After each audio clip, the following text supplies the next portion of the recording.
Di alam dunia konon iblis membuat istana di tengah laut. Dan sejak itulah iblis memproklamirkan bermusuhan kepada makhluk yang bernama manusia. Karena kegemparan makhluk laut itulah akhirnya kemudian Allah menghukum ikan, kemudian mencabut lidah ikan, sehingga sampai sekarang ikan tidak memiliki lidah. Itulah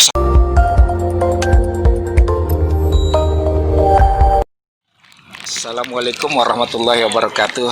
Sahabat taklim yang dimuliakan oleh Allah Subhanahu wa taala. Kita ada di tengah lautan. Kalau ingat laut, kita ingat satu riwayat bahwa setelah iblis diperintahkan untuk sujud kepada Nabi Adam sebagai sujud penghormatan, karena Nabi Adam akan membawa misi yang mulia, yakni sebagai khalifah fil ardh, sebagaimana yang diabadikan di dalam Al-Quran surat Al-Baqarah. A'udzubillahi minasyaitonirrajim. Wa idz qulna lil malaikati isjudu li Adam fasajadu illa iblis aba wastakbara wa kana minal kafirin. Ketika Allah Subhanahu wa taala memerintahkan kepada para malaikat yang dulu iblis masuk dalam golongan malaikat untuk bersujud kepada Nabi Adam, semua mereka sujud illa iblis, kecuali iblis. Aba wastakbara, dia enggan bersujud dan menampakkan kesombongannya. Kenapa seperti itu? Ketika ditanya oleh Allah, ana khairum minhu, aku lebih baik darinya, dari Adam. Iblis merasa lebih baik daripada Adam. Iblis bilang bahwa dia diciptakan dari api dan Adam dari tanah. Iblis merasa api lebih mulia daripada tanah.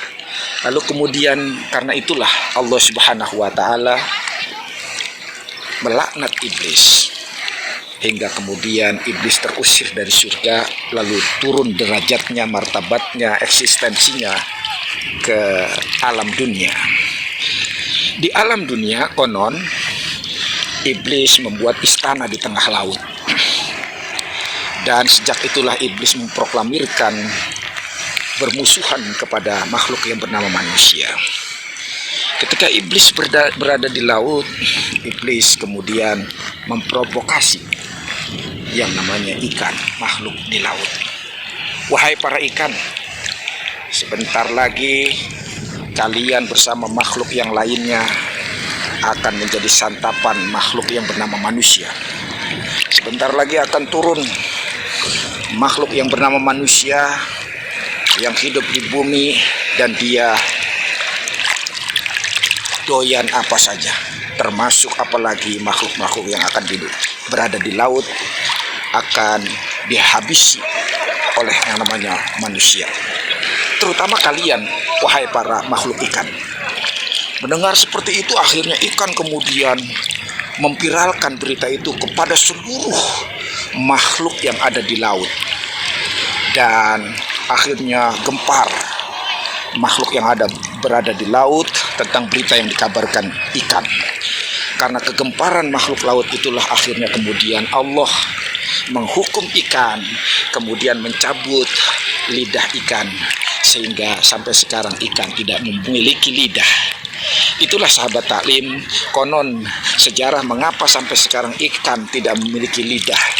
Karena ikan memberikan informasi-informasi yang sesungguhnya tidak perlu.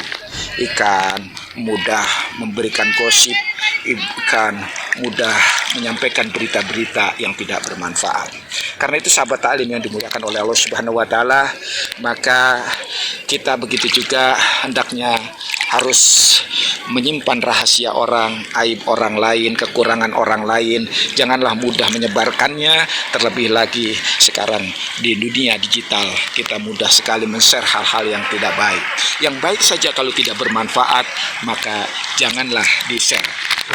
Kecuali yang baik, bermanfaat, itu boleh kita share. Kalau yang tidak baik, janganlah kita share. Barangkali itu. Terima kasih. Mudah-mudahan bermanfaat. Allahumma fiqh lakum. Wassalamualaikum warahmatullahi wabarakatuh.